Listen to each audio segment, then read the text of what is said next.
Bonsoir à toutes et à tous et bienvenue aux 19h. Voici le sommaire. Une seule gorgée d'eau fraîche après une activité intense en temps de chaleur peut vous rafraîchir. Mais attention, elle peut également être dangereuse pour la santé. À quoi s'expose-t-on? On en parle dans un instant. Et l'une des filières pourvoyeuses d'emplois et de devises au Bénin est le cinéma. Conscients de cet enjeu, les acteurs du domaine s'évertuent déjà à lui redonner ses lettres de noblesse.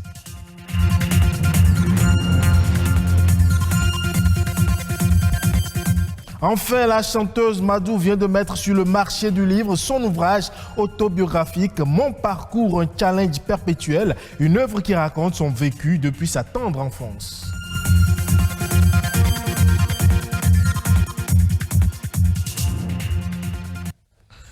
Vous ne le savez peut-être pas, mais étancher sa soif avec un verre d'eau bien glacée peut vous rafraîchir.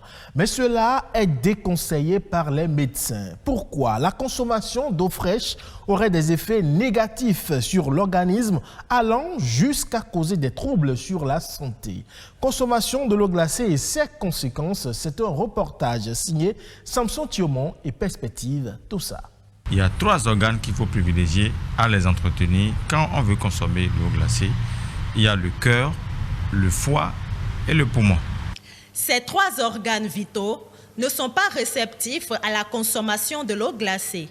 Pourtant, l'eau glacée est très désirée par bon nombre de Béninois, surtout après une journée mouvementée. Quand il fait chaud, nous prenons de l'eau glacée. Quand on a soif, l'eau glacée nous désaltère et on se retrouve mieux. Il paraît qu'elle n'est pas bonne, mais on sent une fraîcheur quand on la consomme. Parfois, quand il fait chaud, je prends de l'eau glacée, mais quand il fait froid aussi, je prends ça. Parfois, ça fait du bien quand on prend ça. L'agréable sensation de fraîcheur et de désaltération que procure à l'organisme l'eau glacée n'est qu'un soulagement temporaire. Sa température, généralement entre 6 et 12 degrés, contraste avec la température de base du corps humain qui est de 37,6 degrés. Selon les spécialistes, cet écart pourrait être un facteur ou un élément déclenchant de certaines pathologies.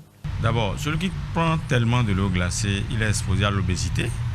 Parce que quand on dit l'obésité, ce n'est pas le fait qu'il prend de l'eau glacée qui va lui apporter l'obésité, mais c'est parce qu'il a mangé des choses grasses et il a envie de prendre de l'eau glacée. Et quand on dit l'eau glacée, ce n'est pas seulement l'eau glacée, il y a aussi les boissons glacées. Donc, c'est consécutif, c'est alternatif. Quand il prend de l'eau glacée, il mange, il finit de manger, en même temps il prend de l'eau glacée, il sera toujours gros. Et attention, il y a ce qu'on appelle la rétention d'eau, c'est-à-dire l'eau qui se retrouve exagérément dans ton organisme. Il faut faire attention à cela parce que ça reçoit beaucoup d'énergie négative sur ce que tu manges, et l'eau glacée à une température donnée perturbe le fonctionnement du foie et la bonne digestion aussi. Donc je vous conseillerais simplement d'aimer le chaud, de prendre de l'eau tiède ou bien du thé, et là vous allez maintenir une bonne forme et éviter certaines maladies qui tournent autour de l'obésité. Et quand il y a l'obésité, les autres maladies commencent à s'installer. 2 litres d'eau par jour. C'est la moyenne recommandée par les médecins pour hydrater son organisme. Ce liquide précieux est bénéfique pour la santé. Pour rester en bonne santé, il est préférable d'éviter de boire autant qu'on peut toute boisson glacée. On parle à présent culture et développement. Le cinéma est un art qui constitue aujourd'hui un vecteur important pour le développement de toute nation. Mais force est de constater que le 7e art est très peu considéré compte tenu de plusieurs facteurs. C'est d'ailleurs la raison pour laquelle les acteurs du domaine s'évertuent déjà à lui redonner ses lettres de noblesse. Espoir Abougoui, actrice du cinéma, nous parle ici de ses atouts et de son importance pour le développement. Le cinéma peut contribuer au social à travers la sensibilisation. C'est-à-dire que grâce au cinéma, nous servons de courroie de transmission de messages par rapport aux populations. Nous servons de courroie de transmission de l'information. Tout tout le monde ne suit pas les informations. Aujourd'hui, tout le monde n'est pas adapté à ce style de communication. Beaucoup parfois s'ennuient parce que je vois quelqu'un en train de présenter. Donc, le moyen que le cinéma a trouvé pour sensibiliser, c'est au moyen de l'art. C'est-à-dire qu'on se dit, je vais suivre un film, ça va être intéressant et tout. Et nous profitons de ce moment de distraction pour faire passer un message fort, poignant, une information. Nous avons la possibilité aujourd'hui de révolutionner le 7e art à travers notre identité, notre culture. Et c'est heureux et louable de savoir que beaucoup commencent à comprendre. Donc je peux dire que oui, si on compare avec comment on a commencé et où nous en sommes actuellement, on peut dire que oui, déjà on fait du cinéma. Je pense qu'il faut y aller parce que tout est dans le rêve et tout est dans la concrétisation de ce rêve.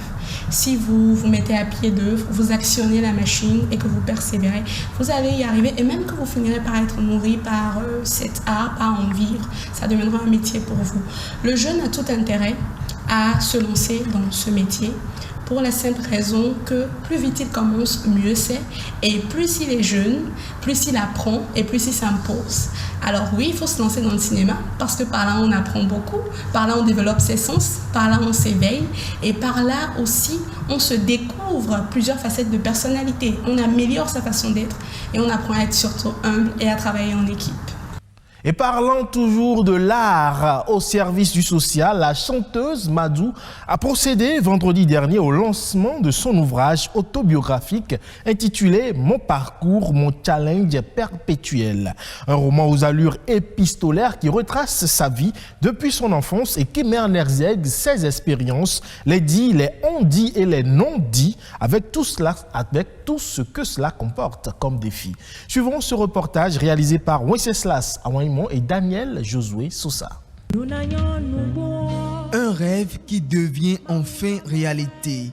À travers l'édition de cet ouvrage, Mon parcours, un challenge perpétuel, Isbat Dinadou Diarra, plus connu sous le nom de Madou la Daronne, raconte sa vie, son parcours et ses années de souffrance et de persévérance. Désormais écrivaine, elle veut partager son expérience et raconter son vécu. Depuis mon adolescence, j'écrivais. J'avais mon livre intime. Et c'est cela que j'ai transcrit, j'ai transformé en livre. C'est des vécus, mon histoire vraie, parce que personne ne peut mieux raconter mon histoire que moi-même. Ça date plus de 30 ans. Un récit autobiographique qui inspire la tolérance, la joie et la paix malgré les vicissitudes de la vie. Cet ouvrage bilingue constitue aujourd'hui une école pour la jeune génération. Je suis heureux pour ce que Madou vient de faire, sortir un roman autobiographique. Je suis particulièrement heureux parce qu'elle est dans les arts et elle est en même temps dans le livre. Elle a parlé d'elle, elle a prodigué des conseils surtout aux jeunes artistes et à tous ceux qui veulent embrasser la carrière artistique par rapport à ce qu'elle a vécu. Je trouve qu'elle a du mérite parce que ce n'est pas facile de le faire. C'est pas facile de mélanger la fiction et la réalité tout en traitant d'un sujet qui est difficile en lui-même, c'est soi-même. On dit très souvent que le moi est haïssable.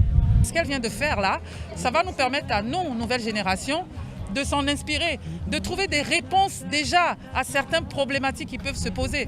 Parce que dans la vie, on doit vivre des expériences pour apprendre. À travers ces expériences, si nous, on peut trouver des solutions à certains problèmes qui sont déjà là ou qui arrivent, c'est génial. Nos talents font leur boulot.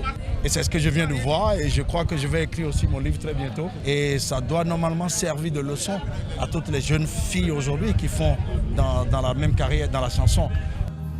Prix de la paix en 1996 au Bénin, Madou continue de marquer la scène internationale en résistant au temps et à l'espace. On ne dit pas tout, mais on dit l'essentiel pour ne plus permettre à d'autres de tomber dans nos pièges à nous autres. C'est un métier très noble, mais il y a trop de choses dedans. À la jeune génération, je leur demanderai toujours de rester humble, d'avoir la conviction.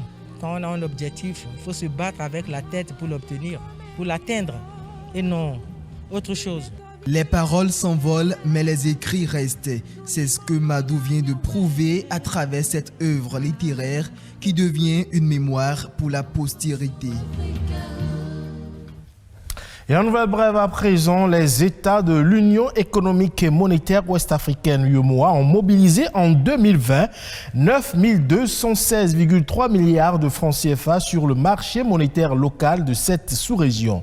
C'est un niveau de mobilisation record depuis 2014 selon des données compilées par l'agence Ecofin. Au total, ces États ont émis pour 16 127 milliards de francs CFA de titres, autant pour des emprunts à 1 an et moins de maturité que pour des délais de remboursement plus longs. Cette performance est la preuve que le marché monétaire de l'UEMOA est en train de devenir mature. Le processus qui avait démarré timidement est presque devenu un mécanisme normalement attendu par tous les acteurs concernés.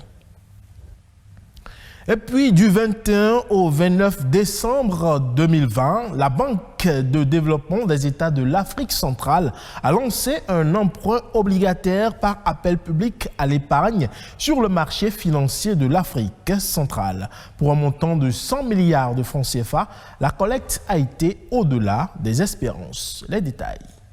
Du 21 au 29 décembre dernier, la Banque de développement des États de l'Afrique centrale a lancé l'émission d'obligations par appel public à l'épargne sur le marché financier sous-régional pour un montant de 100 milliards de francs CFA. Les réactions de la communauté des investisseurs des pays de la CEMAC ne se sont pas fait attendre. En un temps record, près de 107 milliards de francs CFA ont été mobilisés, portant ainsi le taux de réalisation à 106,8%. Les gens se sont mobilisés à tous les niveaux pour faire en sorte que la BDAC non seulement puisse atteindre l'objectif recherché de mobiliser 100 milliards, mais qu'elle puisse aller au-delà. Les fonds ainsi mobilisés permettront de financer les projets intégrateurs appelés de tous les vœux par les chefs d'État de l'espace CEMAC. Il s'agit entre autres des projets dans le domaine de l'éducation, de l'agro-industrie, de la santé, des transports, de l'énergie et des télécommunications. Nous voulons exprimer notre gratitude aux populations de la CEMAC qu'en si peu de temps, ils ont pu réagir pour qu'eux-mêmes ils prennent en main le développement de notre espace communautaire. De l'avis des experts des questions financières, cette démarche de la BDAC permet de limiter le recours aux ressources financières venues d'ailleurs et le transfert des devises occasionné par le remboursement des emprunts extérieurs. Et voilà qui met un terme à ce 19h que vous pouvez retrouver sur le site de l'ORTB, www.ortb.bj. Portez-vous bien et à la prochaine.